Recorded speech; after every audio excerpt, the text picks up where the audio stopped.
अस्सलाम वालेकुम। How to overcome guilt, पछतावे का बोझ कंधों से कैसे उतारें। What is guilt?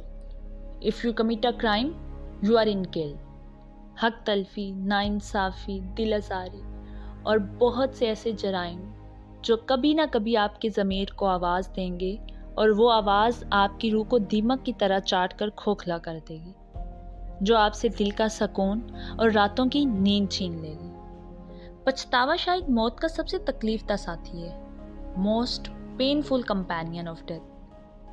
अकड़ तब तक चलती है जब तक पकड़ नहीं होती, और पकड़ में आना लाजिम है। इसी को तो मकाफाते अमल कहते हैं। तकलीफ,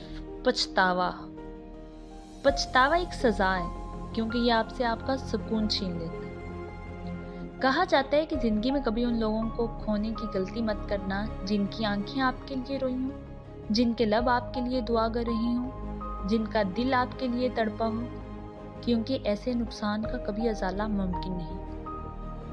किसी के चले जाने के बाद जो होता है उसको कदर नहीं, पछतावा कहते हैं। Mistakes are always forgivable if one has the courage to admit them.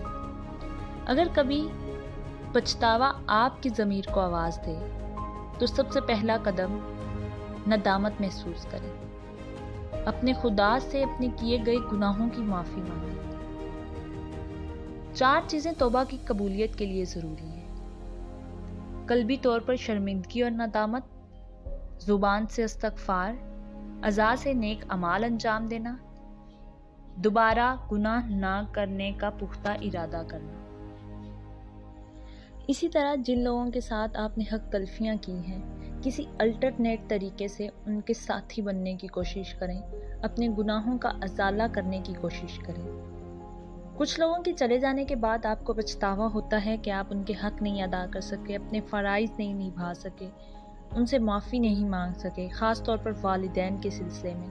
जब वो इस दुनिया से चले जाते हैं तो सबसे पहला कदम उनके लिए मग़फ़िरत की दुआ करें, और जिन लोगों के साथ अपनी ज़िंदगी में वो मेहरबान थे उन पर मेहरबान हो जाए। दुआओं में याद रखिए। अल्लाह हाफ़िज़।